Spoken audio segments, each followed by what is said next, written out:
감사합니다. 네네. 이게 당선된 것 같아요. 절망하고. 네, 좀 저는 거룩한 이미지고 싶은데 별명이 그래요. 뭐 목사계 일타 강사, 목사계 보험 판매원, 뭐 이렇게. 네. 설교를 시작하면 뭔가 사야 될 것 같은데 이제 그 느낌이 먼저 든다고. 하여튼 여러분, 여러분께서 허락해 주셔가지고 강 목사님께서 오늘 저희 교회 새벽에 오셔서 너무 큰 은혜를 주시고 갔습니다. 그래서 은혜 갚으러 왔습니다. 여러분에게도 그 귀한 시간이 되기를 바라겠고, 네, 4시 20분부터 막 모인다고 그런, 너무 일찍 모이는 거 아니야? 그런데, 아니, 그렇게 일찍 안 모여. 지가 일찍 와놓고서, 네, 농담입니다. 농담이고, 일찍부터 오셔가지고, 그러니까 강 목사님 그러셨던 것 같아요. 첫 호흡부터 같이 하려고 딱 이제 안내가 시작되는 순간부터 와주셨는데, 제가 알거든요. 저도 다음 교회 다녀와서 얼마나 늦게 끝나는지. 근데, 잠도 못 주무시고 오셨겠다 싶었습니다. 그러면서 그게 그런 것 같아요. 강 목사님을 보면서 더사랑교회가 보이는 거예요. 그러면서 오늘 마지막 합심 기도를 저희 교회에서 그렇게 했어요. 더사랑교회 위해서 했습니다. 그러면서 제가 성도님들께 이런 얘기를 했죠. 우리가 아픈 게 있으면 거기도 아픈 게 있을 것이다. 우리가 고민하는 게 있으면 우리만 위해 고민하지 말고 똑같은 고민이 더사랑교회도 있을 수 있다. 이제부터는 우리가 아플 때, 우리가 고민될 때 더사랑교회에서도 같이 기도하자. 그런 연대감이 여러분 있을 줄 압니다. 그래서 여러분 이거 생각하세요. 하나님은 여러분을 정말 꽉 잡고 계시고 이 땅에 그냥 툭 내던지지 않으셨습니다. 그 내던지지 않았다는 확신이 이런 형제관계, 자매관계 교회에서도 여러분들이 잘 확신해 가시기를 바라고, 그리고 이제 종종 제가 놀러 와도 잘 맞아주세요. 네. 여러분이 기도의 시간이라는 건 정말 그냥 이게 이제 저는 설교 시간으로 여러분과 한 30분 같이 할 건데 찰나의 순간 같지만 영혼과 연결되는 시간이라 믿습니다. 왜냐하면 사람이 만들어내는 것이 아니라 말씀으로 기도로 하나님과 함께하는 것이기 때문에 그런 귀한 시간이 될 줄로 압니다. 여러분 기대가 되십니까? 기대가 되세요? 제가 왜 이렇게 기대가 되세요? 자꾸 이렇게 물어보게요. 눈빛이 기대가 하나도 없어서 이게 그래서 끌어내려고. 네. 자, 하나님 말씀 보도록 하겠습니다. 요한복음 1장 14절 말씀입니다. 요한복음 1장 14절 말씀 제가 읽도록 하겠습니다. 말씀이 육신이 되어 우리 가운데 거하심에 우리가 그의 영광을 보니 아버지의 독생자의 영광이요 은혜와 진리가 충만하더라. 한 목소리로 다 같이 한번 읽을까요? 시작. 말씀이 육신이 되어 우리 가운데 거하심에 우리가 그의 영광을 보니 아버지의 독생자의 영광이요 은혜와 진리가 충만하더라. 아멘. 자, 이 말씀 가지고 이제 내일 마무리가 될 텐데 오늘은 이 말씀으로 우리가 한번 깊이 나눠보는 시간을 갖도록 하겠습니다. 자, 준비된 화면이 네. 나오면 시작. 이 좋아요. 이야, 교회 그냥 딱 쳐다보면 나오네. 있으라 하니 있네. 창세기 1장이네요. 여러분 이 말씀이 정말 위로가 되는 말씀이에요. 왜냐하면 하나님이 인간의 몸을 입고 이 땅에 오신 겁니다. 하나님은 하늘에만 계신 게 아니라 우리 형편을 보고 어떡하냐 하지 않고 오셔서 함께 체휼하시고 우리 아픔 시험이 뭔지 아는 가운데 죄짐을 대신 지신다는 겁니다. 그러니까 그게 이 정말 얼마나 저는 이런 거 볼 때 로마서 8장 26절 말씀이 생각이 나요. 정말 우리가 어떻게 할지도 모를 때에 성령 하나님께서 먼저 탄식하시고 성부 하나님께 기도한다는 그거. 하나님은 그만큼의 체감으로 우리와 함께 하십니다. 그래서 제가 오늘 여러분과 좀 큰 시야를 만들기를 바라요. 큰 시야를 만들면서 그 큰 시야 안에서 여러분들이 있기 때문에 여러분들이 얼마나 의미 있는지. 자, 오늘의 설교 목표는 딱 하나입니다. 여러분이 하나님의 얼마나 초집중을 받고 있는지. 여러분 하나님이 여러분들을 향해 얼마나 전력을 다하고 계신지. 그래서 여러분들의 아무것도 일이 안 생기는 것 같은 일상도 귀하게 지나가는 일상인지 여러분들이 보시기를 바랍니다. 그래서 큰 시야 만들기 위한 작업을 먼저 하나 하는데 룻을 봅니다. 룻은 여러분들 이제 교회 처음 오신 분들을 위해서 간단히 말씀드리자면 어떤 그 과부된 여인의 이야기죠. 그래서 본인도 과부가 됐고 시어머니도 과부가 됐고 사실 이스라엘 여인도 아니었고 고향이 있었습니다. 어머니가 돌아가라 그랬더니 안 돌아가고 어머니 쫓아가겠습니다. 그래서 시어머니와 함께 이스라엘로 와서 벌어먹고 살 게 없잖아요. 그래서 남의 땅에 가서 이삭을 주워 먹고 삽니다. 얼마나 힘들었겠어요. 그런데 이삭을 줍다가 그 땅 주인을 만나요. 그리고 그 땅 주인과 결혼을 하게 되죠. 그래서 애를 낳는 걸로 끝나는 이야기입니다. 자, 여러분 여기까지 딱 들었을 때 룻기의 주제는 뭘까요? 룻기의 주제는 뭘까? 제가 어느 교회 청년부와 룻기를 한번 나눈 적이 있어요. 그랬더니 룻기를 딱 읽고 나서 청년들에게 물었어. 룻기의 주제가 뭐냐? 이렇게 대답을 했습니다. 인생은 한 방이다. 그러니까 결혼을 잘해야겠다. 이렇게 가면 큰일 나죠. 여러분, 단지 그의 인생의 한 방이다면 그게 성경에 있습니까? 결코 그렇지 않습니다. 큰 시야를 가져야 된다는 건 이런 의미가 있어요. 우리가 성경을 볼 때 성경을 볼 뿐 아니라 우리의 삶을 파악할 때 하나님의 시야에서 예수 그리스도 끼고 생각해야 됩니다. 룻이 등장하는 걸 잘 보면 사실 천지창조부터 갈게요. 최초의 인류인 아담과 하와가 모든 조건이 잘 충족됐지만 타락합니까? 안 합니까? 타락합니다. 우리가 이걸 보면서 인간은 조건이 충족된다고 안 타락하는 존재가 아니구나. 그래서 여기부터 중간 교훈 하나예요. 하나님은 여러분에게 조건과 상황을 충족시키기보다 하나님의 관계를 더 중요시한다는 걸 여기부터 아는 거죠. 그러니까 여러분 왜 내가 이렇게 기도했는데 이렇게 안 돼? 이게 말하다가 찍히면 막 이렇게 찍히거든요. 내가 여러 개 많이 갔는데 말하다 찍히면 제대로 나온 걸 내가 한 번도 못 봤어. 아예 대줘야 돼요. 대줘야 돼요. 이상하게 기록 나오고 그것도 막 영상 만들어서 이러고 있는데 띄우고 그래서 제가 저를 보호해야 됩니다. 아무도 저를 지켜주지 않아요.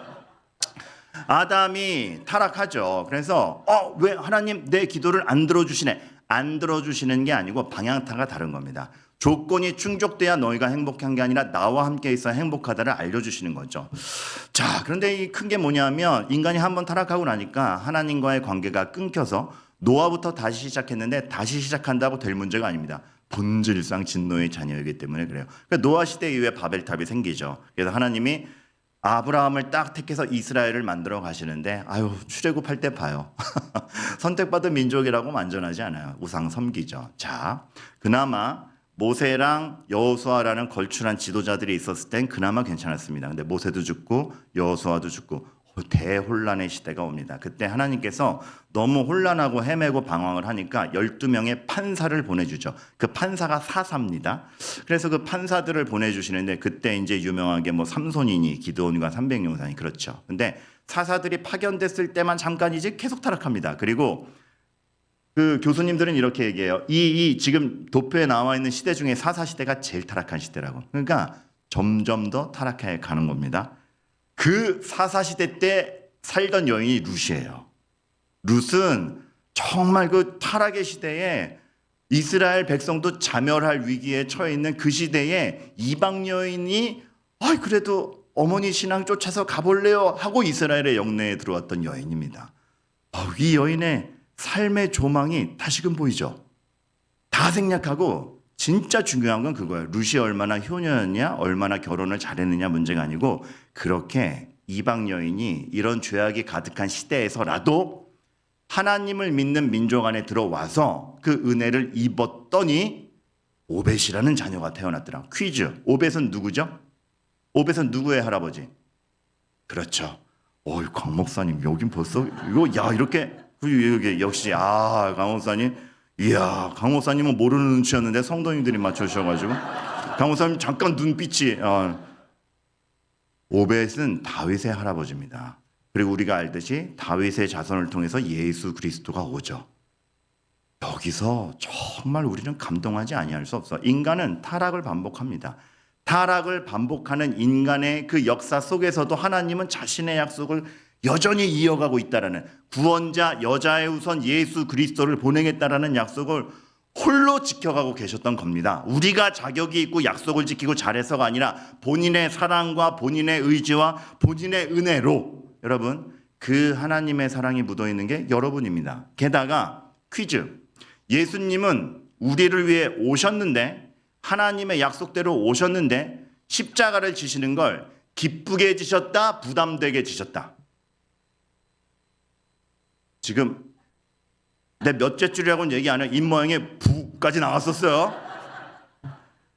우리가 그 기도를 보면 나의 원대로 마옵시고 아버지의 원대로 하옵소서라든지 이 잔을 내게서 이런 거 보면 예수님도 힘들었구나.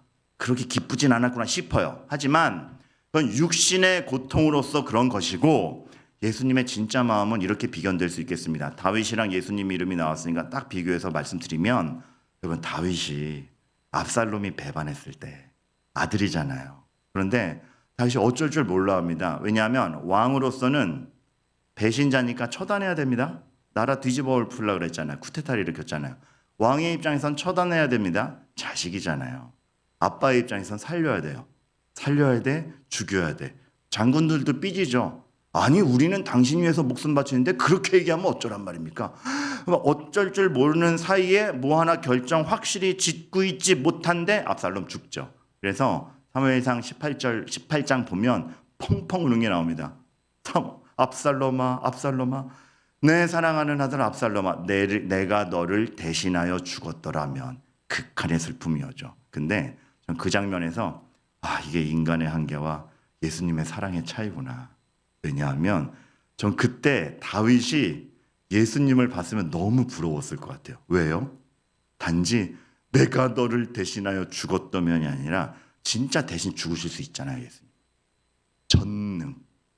십자가가 전능인 이유고 하나님의 사랑인 이유고 하나님의 역사인 이유는 실패자의 모습이 아니라 인간이 할 수 없는 사랑 실천, 대신 죽어줄 수 있는 진정한 아비의 사랑 실천, 이게 십자가에 있는 겁니다. 그리고 그러한 전력이, 그러한 큰 사랑이 묻어있는 게 예수 그리스도의 십자가요, 그것이 교회에서 선포되는 믿음이기 때문에 여러분 이렇게 생각하셔야 됩니다. 교회는 얼마나 하나님이 전력을 다하고 계신 곳인가, 여러분 이거 먼저 확신하시기 바랍니다. 확신하자는 의미로 따라서 한번 같이 읽어보겠습니다. 시작. 교회란 얼마나 하나님이 전력을 다하고 계신 곳인가.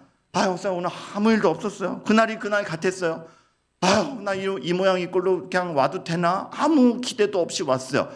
라고 하면서 이 자리에 있다. 그러나 여전히 하나님을 아버지라 부른다. 그럼에도 불구하고 세상에 어떤 호응과 만족이 없는데 이 자리에 있다. 하나님이 전력을 다해서 여러분들을 붙잡고 있기 때문에 이 자리에 있다는 걸 아시기 바랍니다. 그 삶이 결코 허망하거나 헛되지 않아요. 룻이라고 비전이 있었겠습니까? 이삭 주스면서 비전이 있었겠어요? 이 괜히 쫓아왔나 싶었겠죠. 이게 무슨 비굴한 삶인가? 자기 혼자 삶도 부지하기 힘든데 시어머니까지, 그것도 이미 사실 2년 끝내버려도 될 시어머니인데 얼마나 자신의 삶이 하루 벌어 하루 먹기가 허망했어요. 그러나 그 삶이 허망하지 않았고 거기에 하나님의 전력이 묻어 있었다는 것을 우리가 조금 아까 도표를 보지 않았습니까? 여러분의 삶도 그렇다. 제가 청소년부 사역할 때 옛날에 그런 아이가 있었어요. 그러니까 찬양할 때 가만히 있고 설교 시작하면 자요. 근데 그게 듣다가 조는 게 아니고 땡 시작하면 딱 자요. 그러니까 자세를 갖추고 자는, 정말 성실하게 자는 친구가 있었는데 열받는 거예요. 그래서 얘를 어떻게 하지? 진짜 6개월이면 6개월 내내. 그래서 한 6개월쯤 되니까 제가 시험에 드는 거예요. 그래서 설교학 교수님한테 가서 여쭸어요. 그래서 어떻게 하면 좋겠습니까? 이런 아이들. 그때 설교학 교수님 저에게 그런 거예요. 참 신비하지 않냐? 뭐가요? 집에서 편하게 자면 될걸. 교회 와서 돈 내고 자는 거 아니냐? 너 잘해라. 하나님이 붙들고 있는 걸 수 있다. 다시 보이는 거예요. 그러면서 하나님이 얘를 어떻게 붙잡고 있는지에 대한 사랑이 보이니까 저도 다시 보이는 거예요. 예수 그리스도가 의가 없는 우리에게 죄값 대신 지시고 의를 넣어주셔서 우리가 의인이 된 거 아닙니까? 그 사랑이 깨달아지는 거야. 하나님이 예수 그리스도를 보내셔서 얘를 위해서도 죽었구나. 그러니 이런 반응도 있는 거구나. 옛날에는 엎드려 자면 그래도 이제 중학생쯤 됐으면 좀 개념이 있어야지. 어떻게 이렇게 개념이 없어? 이렇게 봤거든요. 근데 그 하나님의 손길을 느낀 다음부터는 그 아이를 다 보면서 어머 얘는 왜 이렇게 개념이 없을까? 하나님의 개념을 창조 안 하셨구나. 그럼 내가 얘의 개념이 되어줘야지. 오래 참고 정말 그게 실천이 되더라고요. 여러분 그걸 여러분의 삶에 먼저 투영하시고 옆 사람을 볼 때 앞으로 이 사람이, 하나님이 이 사람을 위해서도 죽었다라는 그 확신에 귀히 여기시기를 바랍니다. 우리가 빌립보서 말씀을 잘 알잖아요. 남을 나보다 각각 낮게 여기고. 여러분 이 말씀 실천 잘 하시죠? 낮게 여기고로. 그래서 글자로 읽어야 돼요. 지읒 받침이 아니에요. 근데 우리는 본능적으로 낮게 여기를 못합니다.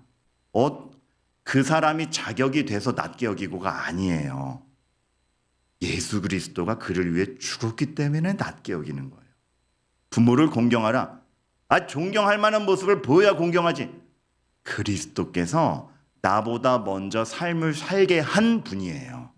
하나님의 섭리가 그에게 묻어 있었고 나보다 먼저 앞서 살게 한 하나님의 권위를 인정해서라도 공경해야 되는 거예요. 자녀를 노엽게 하지 말라. 얘는요 가망이 없어. 네가 무슨, 그리스도가 얘를 위해 죽으셨는데 노엽게 하지 않는 거예요. 여러분 앞으로 그리스도 끼고 서로를 보시기를 바랍니다. 그러니까 여러분 사실 설교도 그래요.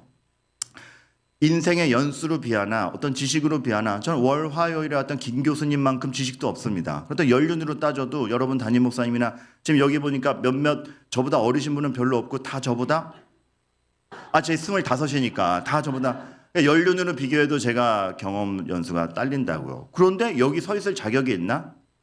딱 하나예요. 그리스도는 제가 확신하고 올라가요. 그리고 제가 제 전력을 다해서 여러분에게 하나님 사랑을 이렇게 어떻게 해서든 끼워넣고 싶은 열정은 있어요. 그러니까 여러분 그리스도 끼고 보실 때 저라는 모자람을 보는 게 아니고 저 사람을 보내신 하나님을 보는 때 은혜가 있는 거죠. 여러분 그러실 수 있기를 바랍니다. 왜 웃게요? 지금 앞에서 보면 여러분 표정 되게 어두워요. 그래서 저라도 웃는 거예요. 그래서 여러분 표정 못 보죠? 험악해요. 고난주가 아니라고 고난을 느끼지 마시고 그 고난 뒤에 어떤 기쁨이 있어야 봐야 돼요. 그래서 여러분들 이런 생각을 하게 됩니다. 말씀이 육신이 돼서 오셔서 우리 삶을 새로운 삶으로 만드시는 게 주님입니다. 그리고 방관치 않고 오셔서 그걸 다 하셨어요. 교회란 얼마나 믿음이 있다라는 게 우리의 이 땅에서의 삶과 연결되는가. 그러니까 그리스도의 십자가 난 구원받았어가 아니라 그 십자가 끼고 볼 때 당장 미워하는 사람 앞에서 이를 갈지언정 사랑해보고자 노력하는가. 이거는 개념만 들고 있는 것이 아니라 진짜 삶이 변하는 게 그리스도의 십자가입니다. 교회란 얼마나 개념만 들고 있는 것이 아니어야 하는가. 여러분 이것이 실천되기를 바라요. 은혜 받은 만큼 여러분의 삶이 드러나기를 바랍니다. 혹 이런 말씀 하실 수 있어요. 예배 때 은혜 가득 받았는데 나가자마자 은혜 다 떨어진다고. 난 막 눈물 짓고 막 나오는데 눈물 짓고 나가는데 벌써 차 빼다가 차 하나가 가로막으면 빵 하게 되죠. 그래서 괴리감을 느끼잖아요. 은혜 받았는데 왜 이런 현실이가 아니라 은혜 받았기 때문에 이 현실을 이겨보고자 이제 이를 갈며 가는 겁니다. 그겁니다. 은혜 받았으니 다 잘 풀리겠지가 아니라 하나님이 은혜 받았으니 그 현실을 이제 버텨보아라. 홍해바다 가루고 꺼내줬으니 광야 걸어 보아라가 되는 거죠. 그러니까 룻이 결심을 하고 시어머니를 쫓아가는데 삶의 형편은 여전히 똑같지 않았습니까? 결심했는데 왜 이래? 결심했는데 왜 이래가 아니라 그 결심이 얼마나 헛되지 않은지를 하나님이 일상에서 우리를 키우며 경험케 하시며 성장케 하시는 겁니다. 그래서 모든 순간에 믿음이 적용되는구나를 개념만이 아니라 삶에서 알게 하시는 거죠. 제가 문득 궁금해서 아까 슬쩍 보다 말았는데 강목사 내일 주제가 일상 맞죠? 그러니까 내일 아마 여러분 진짜 제 장담하는데 이것이 믿음이구나. 이것이 삶 속에서의 믿음이구나. 하나님이 우리 이렇게 키우시는구나에 대해서 정말 큰 은혜가 있을 겁니다. 저는 거기에 교두보로서 오늘 온 건데 그래서 이 큰 그림을 먼저 확인해 주셨으면 좋겠어요. 그래서 여러분들 잘 보면 십계명이라는 것도 그래요. 십계명이라는 것도 믿으면 이렇게 살아야지. 믿으면 이렇게 살아야지. 맞아요. 그런데 단지 율령이 아닌 게 하나님이 얼마나 개념을 삶으로 만들어내시는지. 하나님의 구원이 얼마나 너희의 일상에 밀접하게 들어가는지를 보여주신 거예요. 그래서 단지 계명의 나열이 아니라 하나님이 이 계명을 주는 내가 얼마나 너희 편이고 이건 단지 규칙 OX가 아니라 나라는 하나님의 사랑을 입은 네가 할 수 있는 거다를 말씀해 주시냐면 십계명 전에 사실 20장 1, 2절이 더 중요해요. 하나님이 이 모든 말씀으로 말씀하여 이르시되 나는 너를 애굽 땅 종되었던 집에서 인도하여낸 내 하나님 여호와니라가 먼저 나와요. 하나님의 자기소개가 먼저 나온다고요. 야, 난 바로랑 달라. 바로는 너희를 착취했지. 난 내가 죽어서라도 너희를 살리고 싶은 그런 아버지 된 왕이야. 나와 함께 하는데 나밖에 없지? 너는 나 외에 다른 신을 섬기지 말라. 올가매는 게 아니라, 야, 그래도 이런 아버지고 이런 너의 연인과 같이 왔는데 일주일에 한 번은 데이트해줘. 안식일을 기억하여 거룩히 지키라. 야, 네가 거짓말해서 살 만큼 야박하게 내가 널 돌보지 않지. 거짓 증거하지 말라. 굉장히 따뜻한 편지인 거예요. 조금 아까 너무 연기해서 죄송합니다. 몇 분이 못 버티는 표정으로 보고 계셔가지고 실감나게 설명하려고. 그래서 이거를 지도로 보면 더 확실해요. 이제 여러 학설이 있으면서 반드시 여기는 아니다라는 학설이지만 제일 옛날 학설대로의 지도를 가지고 왔습니다. 자, 근데 여러분 지금 놀랍게도 벌써 8시 13분이에요. 그래서 제가 하나 중간 체크하는 게, 목사님 제가 몇 시부터 설교했습니까? 몇 시까지 설교하면 됩니까? 30분 35분 지키려면? 안 돼. 그러면은 저 농담 아니고 오늘 준비한 거 다 하면은 10시 반에 끝나요. 그러니까 빨리. 저는 겸손해서 제가 전 다 하는 스타일이 아니고 시간 되면 끝나는 스타일입니다. 그리고 제가 말 많이 한다고 은혜가 오진 않아요. 원래 큐시트대로면 언제죠? 30분에서 35분.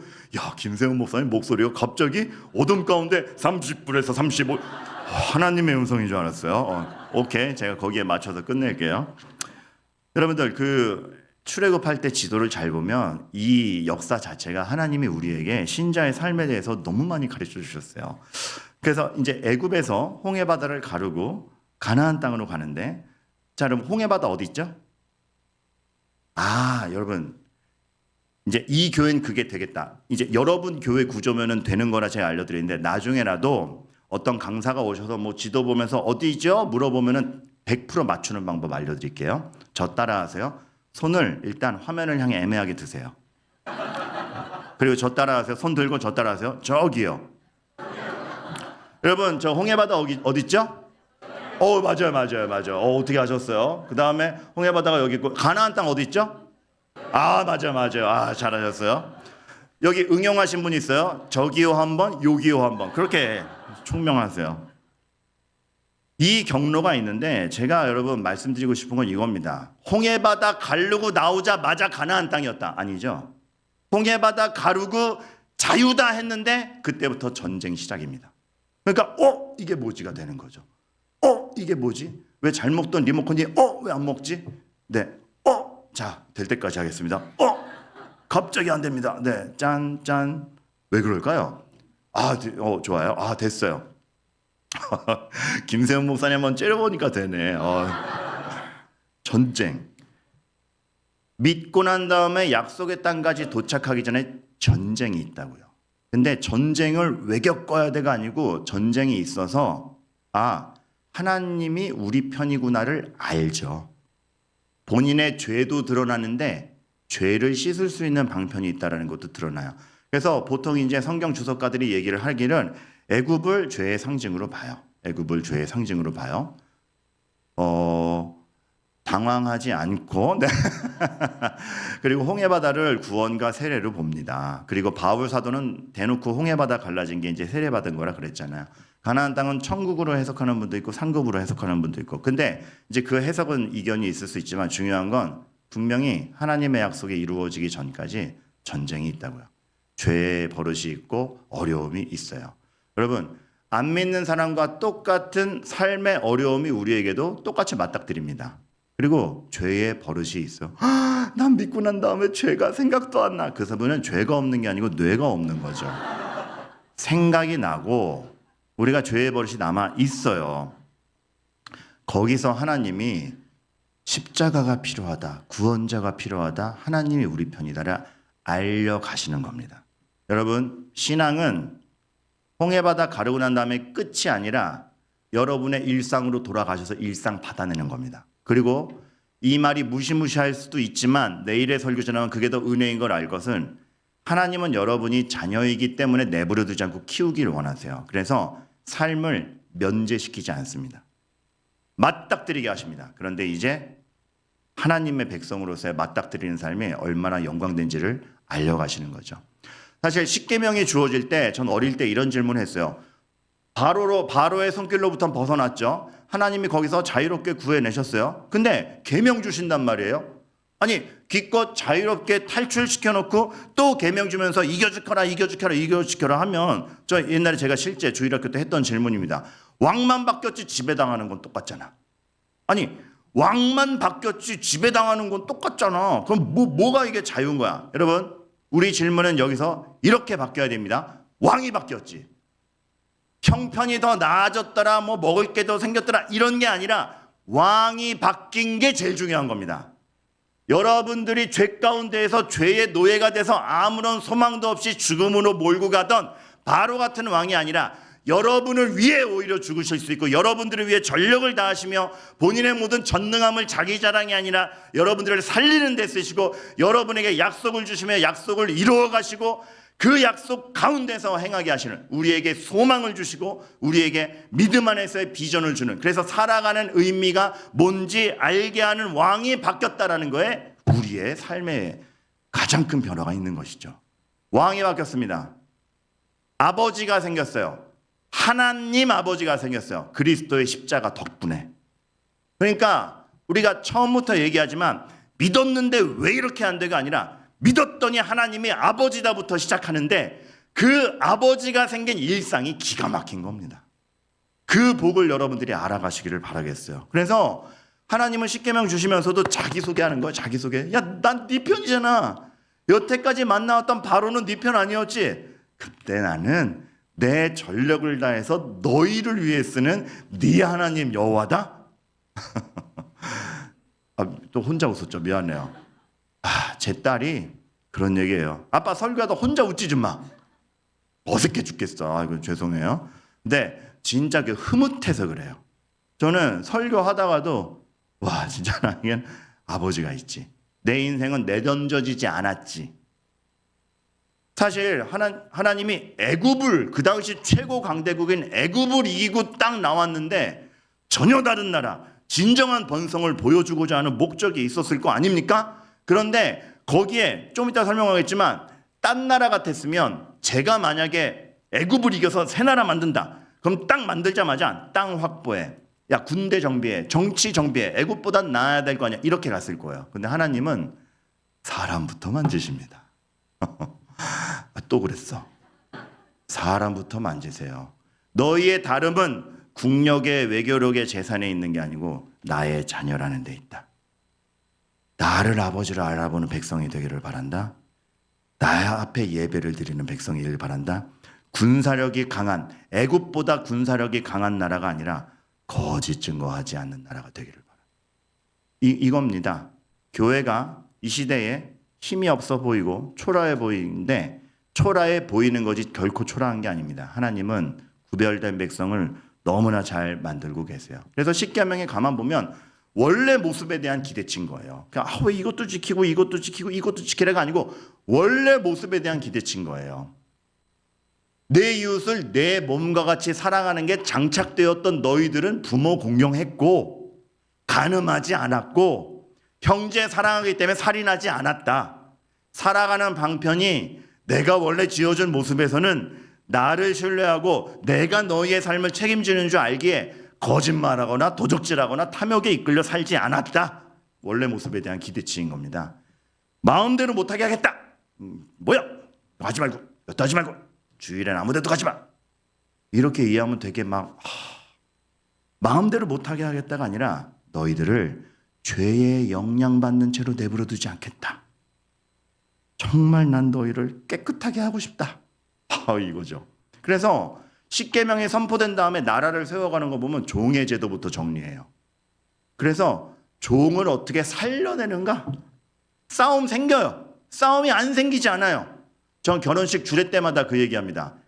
사랑한다고 싸움이 안 생기지 않는다.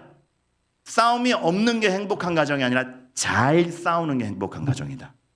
사과할 줄 알며 분을 내어도 하루를 넘기지 아니하고 먼저 사과할 수 있는 송사가 있어요. 그런데 그 송사에 있어서 정말 거룩과 하나님의 법 안에서 판단하는가, 안식년과 가난한 사람을 구제하는 법들이 먼저 나와요. 아니 지금 군대 정비에도 모자랄 판에, 아니 빨리 법체계 만들고 정치제도 만들어도 모자랄 판에. 하나님 나라의 백성은 우리식으로 교회란 외부적 강함을 만드는 것이 아니라, 물론 교회는 이런 영의 거룩을 잘 정비하기 위해서 외부적 여건도 필요합니다. 하지만 그게 우선이 아니라 하나님의 형상을 회복하고 누구를 어떻게 살리는지가 중요하고, 싸움이 일어났을 때 서로에 대한 미움으로 가지 않고 형제됨 자매됨을 알고, 너희가 은혜 받은 자니 은혜를 베풀어라. 그래서 안식년이 있고 모퉁이를 다 추수하지 않아요. 제가 그림으로 그려봤어요. 모퉁이 걸러내 보면은 그냥 쑥 모퉁이 걸러내면 5분의 1쯤 되던데요. 자기의 수입의 20%를 무조건 포기한다? 정말 큰 각오인 거예요. 근데 여러분, 그 모퉁이 남겨놨다가 룻이 산 거 아닙니까? 그런 거 생각하면 교회에는 누가 왔을 때 여긴 다르다, 여긴 내가 살 수 있는 곳이다 를 느끼게 해줘야 됩니다. 그런 영혼 사랑에 대한 갈망. 근데 그 영혼 사랑에 대한 갈망이 어디서 나오는가? 하나님이 날 위해서 했거든. 이라는 그 홍해바다 가르신 하나님의 사랑을 입은 자로서 내가 어떻게 해야 될 것인가? 그리스도가 날 위해 죽었는데, 얘를 위해서도 죽었는데 어떻게 할 것인가? 이게 되는 거 아닙니까? 정말 신비한 거는 고아와 과부와 나그네를 선대하라 그러죠, 구약법에서. 이유가 뭐라 그래요? 너희도 나그네였지 않느냐. 뒤집어 생각하면 본인들이 나그네였던 경험이 막 비루하고 비참하고 잊고 싶은 기억이 아니라, 나그네였던 만큼 나그네인 사람들의 심정을 헤아린 넓은 사람이 된 거예요. 그래서 누군가 나그네를 보면 그 심정을 알고 헤아리는 거예요. 사랑을 베풀 수 있는 사람이 되는 거예요. 여러분의 어떠한 경험과 믿음을 들고 있었다면 부들부들 떨고 살았던 하루라도 비참한 하루가 아니라 여러분이 넓어진 하루요, 여러분이 하나님의 마음을 더 장착한 하루인 줄 믿으시기 바랍니다. 그래서 고린도전서 15장 58절이 너희의 수고가 아무것도 헛되지 아니하니라, 그게 나오는 거죠. 그냥 실질적으로 물을 수 있어요. 아니 그렇게 모퉁이 남기고 안식년 딱 놀리면 우리 뭐 먹고 사나? 기가 막힌 레위기법이 있잖아요. 그걸 어떻게 보장하는가? 레위기 25장 20절 다 같이 읽어볼까요? 시작. 내가 명령하여 6째 해에 내 복을 너희에게 주어 그 소출이 3년 동안 쓰기에 족하게 하리라. 안식년 전 해에 6째 해 풍년 만들어 줄게. 그러니까 하나님이 말씀하고 싶은 건 이거예요. 이 나라는 은혜에 기대 있는 나라다. 그러니 은혜가 나가도록 해라, 이거죠. 6년째 풍년하게 해줄게. 그래서 7년째 안식 베풀고 종 해방시켜도 너희가 너희의 삶이 책임지지 못하는 길로 가지 않게 해줄게. 여러분, 물론 현실과 실무라는 건 굉장히 다릅니다. 그런데 하나님께서는 이 약속은 신비롭게 지켜가시리라 저는 확신합니다. 물론 힘든 순간이 있고 송사가 있고 믿는 자들끼리도 싸움이 있고 전쟁이 있을 거지만 하나님이 그 은혜를 포기하지 않으세요. 그리고 그 은혜를 포기하지 않는다라는 증거, 십자가. 우리 열심으로 된 게 아니고 그리스도가 죽어서 된 일이지, 그러면 이건 포기되는 약속은 아니네. 그렇다면 이제 시야가 정말 내 이웃을 내 몸과 같이 사랑하라가 실천되는 거죠. 이런 은혜를 입은 내가 어떻게 다른 사람에게 방관하거나 무관심할 수 있을까? 여러분, 교회 왔을 때 어느 누구도 외로이 돌아가는 자 없게 만들어주세요. 어색해도 인사 한번 해주세요. 어색해도 인사 한번 받아주세요. 강 목사님 머뭇머뭇거리고 있으면 진심이 아니어도 말해주세요. 은혜 많이 받았습니다. 기뻐하세요. 격려 받으실 거예요. 강 목사님은 그리고 은혜가 넘칠 줄 믿고 있고. 여러분, 그러한 하나님의 역사가 여러분에게 있기를 바랍니다. 약속한 시간이 거의 다 돼가서 마지막 한 가지 말씀만 드리도록 할게요. 그러니까 이제 제가 저를 절제하기 위해서 제가 원고가 언제 어느가 늘 체크해요. 그런데 지금 총 5장인데 2장 하고 끝난 거예요 지금. 3장이 남았는데 시간이 다 됐어요. 그래서 혹시 그 세 장이 궁금하면 이제 내년에 또 부르시면 되고 일단 오늘은 마무리합시다. 오늘은 또 마무리하는데 제가 이제 유학이 실패하고 나서 그러니까 장학금, 합격증, 집 계약, 수강 신청까지 다 했는데 대사관 인터뷰에서 허락을 안 해가지고 리젝 당해가지고 출국을 못 한 거예요. 그래서 학교에서는 왜 안 오냐 그러고 아니 리젝 당해서 아니 그래서 막 집 계약하기로 한 사람도 계약하러 오는 거냐 마는 거냐 수강 신청은 다 해놨고 막 학생 그 반 대표가 전화도 왔어요. 너는 왜 결석했냐 첫째. 그러면서 막 비자 인터뷰를 막 계속 3번 학기 시작하고 나서까지 이제 마지막으로 도전을 했는데 그거 안 됐어요. 안 되니까 다시 이제 떠날 생각했다가 멋진 유학생 될 생각했다가 현실로 와야 되는 거예요. 그래서 어떡하지 하다가 그때 저도 그때 처음 가봤네. 저 계속 서울 분당 지역에서만 사역을 했었거든요. 근데 갑자기 파주로 가게 된 거예요. 왜냐면 그때 애매한 기간에 사역할 수 있고 제가 신뢰할 수 있는 목사님이 거기 계셔서. 그런데 아무리 그 책임질 마음과 헌신된 마음으로 갔어도 갑자기 생각지 못한 곳에 가는 거는 되게 힘듭니다. 마지막에는 너무 행복했어요. 떠나기 싫은 동네가 됐지만 처음 가자마자는 되게 당황을 많이 했었거든요. 그런데 그 교회 목사님이 되게 특이하셨어요. 정말 하나님의 피조물을 다 애정으로 아끼는 분이었어요. 근데 지금은 뭐 운정지구 개발되고 그래서 파주가 좋지만 10년 전만 해도 여봐 제가 얼마나 승질나면 마이크도 쳐요. 그 10년 전만 해도 논밭 가운데 그냥 딱 건물이 있는 그러다 보니까 어떤 현상이 생기냐면 그렇게 날이 추워지면 교회에 쥐가 들어와요. 따뜻해지려고. 그래서 근데 교회가 이렇게 경기도 외곽만 가도 사례비도 다 이렇게 충족히 줄 수 있는 교회가 많지 않습니다. 그러다 보니까 뭐 어떤 직원이나 관리 집사를 구할 수는 없고 쥐 잡는 걸 누가 잡아야겠어요. 교회의 유일한 직원이 담임 목사님과 저 이렇게 되는 거 아닙니까? 그래서 날짜를 번갈아 가면서 쥐를 잡는데 또 하나 독특한 건 뭐냐면 아까 얘기했잖아요. 이 목사님이 피조물을 너무 사랑한다고. 그래서 아무 피조물도 죽이지 않는 거예요. 그래서 쥐를 무조건 끈끈이 이런 걸로 잡는 게 아니고 무조건 쥐 덫으로 잡아서 그걸 들고 가서 산 속에서 다시 놔주셨어요. 하나님의 주신 생명을 우리가 해할 수 없다. 전 아멘 못했습니다. 저도 그걸 해야 되는 거예요. 오늘 아니 이게 성경 연구하고 그래 유학 막 멋있는 유학 그 유학 가는 것도 LA였거든요. LA 나 원래 그래서 그렇게 나주로 가게 돼 있었는데 파주로 갈 줄 몰랐죠. 근데 같이 유학 준비하던 애가 거기서 다 해변가에서 신학책을 딱 보는 게 SNS에 올라온 거예요. 전 쥐 잡고 있는데 그 박탈감. 어느 날은 쥐가 또 잡혔어요. 놔주러 쥐덧 들고 산으로 가고 있었어요.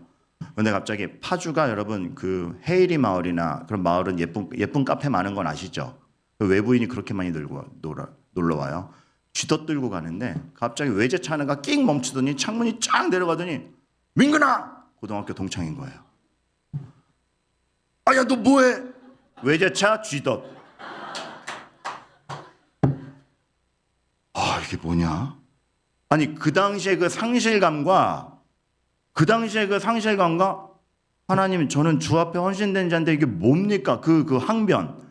자 엘리야가 아합과 이세벨한테 망신당하고 와서 죽겠다는 느낌이 뭔지 조금 알겠더라고요. 나 일하고 있어. 근데 걔도 쥐를 보더니 잘 가 하고 이제 쥐 놔주는데 또 감사함도 모르죠. 놔주는 순간도 팍 도망가는데 승질내며 도망가. 딱 열어주면은 살려주니까 감사한 줄 알아야지. 팍 한번 째려봐. 하고 가요. 이 자식은 고마움도 모르고 이게 무슨 의미가 있나. 제가 그때 쥐덧 들고 산에서 교회로 오면서 풀밭에서 그 기억나요. 그 풀밭 사이 헤치면서 쥐덧 들고 하나님 저에게도 기회를 한 번만 주신다면 좋은 기회를 한번 주신다면 충성을 다해 사역하겠습니다. 근데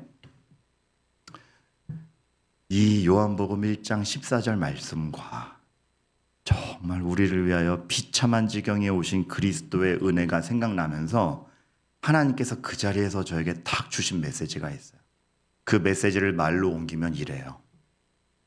좋은 기회를 달라고? 목사, 내가 오늘 하루도 너를 위해서 전력을 다하고 있는데 오늘 하루가 무의미한 하루가 아닌데 무슨 날을 달라는 것이냐? 나는 오늘도 오늘이라는 날에 네가 호흡하는 게 그리스도가 죽었기 때문에 이미 이루어진 날이고 나는 오늘도 너를 위해 전력을 다하고 있는데 뭘 달라고 하는 것이냐? 우리가 우리의 삶을 파악하는 게 내 눈에 보이는 여건입니까? 십자가입니까? 십자가이길 바랍니다. 그 다음부터 저는 어떤 하루도 내 의도대로 되지 않는 하루도 소망을 들고 버텼습니다. 전 지금도 확신합니다. 그리고 참 묘한 게 그 쥐를 잡았던 경험이 지금 누군가 오늘 하루를 허망하게 살고 오신 성도님의 눈빛만 봐도 마음을 아는 넓음으로 작용해요. 희한하죠? 여러분의 하루가 헛되지 않을 겁니다. 하나님이 간섭 안 하는 하루가 없고 하나님이 의미 없이 역사하는 하루가 없으며 다윗이 미친 척하는 기간에도 다윗은 잘하고 있었으며 욥이 고난받는 자리에도 요셉이 감옥에 있는 자리에도 룻이 이삭 줍고 있던 날에도 하나님의 전력은 펼쳐지고 있었습니다. 그거를 십자가를 보면서 확신하시는 가운데 여러분의 매일매일의 일상이 정말 확신과 은혜와 위로 가운데 가게 되기를 주님의 이름으로 축원합니다. 그래서 우리가 오늘 이 찬양함으로 오늘 들으신 말씀 기억하면서 기도했으면 좋겠는데요. 은혜로다. 가사가 이래요. 시작됐네. 우리 주님의 능력이 나의 삶을 다스리고 새롭게 하네.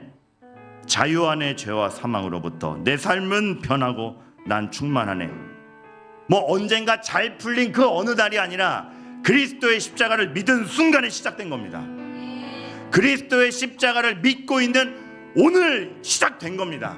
그래서 오늘이 헛되지 않은 겁니다. 그날이 그날 같은 날이 그냥 허망한 날이 아니라 나는 모르지만 하나님이 여러분을 키우신 날입니다. 룻이 하나님의 손길에서 다윗의 자손의 조상이 돼 누가 상상했겠습니까? 우리를 통해서 연결되는 연결고리 뭔지는 모르나 확실한 건 주님의 오늘 하루 우리를 위해 전력을 다하고 계신다라는 사실입니다. 그 사실 확신하시면서 여러분 다 함께 찬양했으면 좋겠습니다. 시작됐네 우리 주님의 능력이.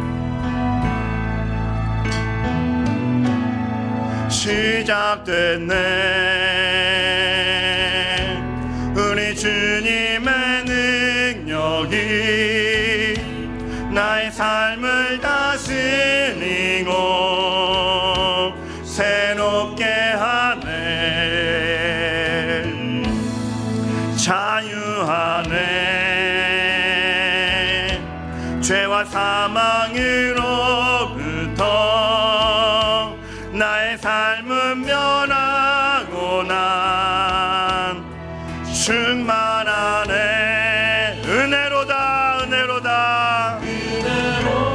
나의 실력이 아니라 주의 은혜로다.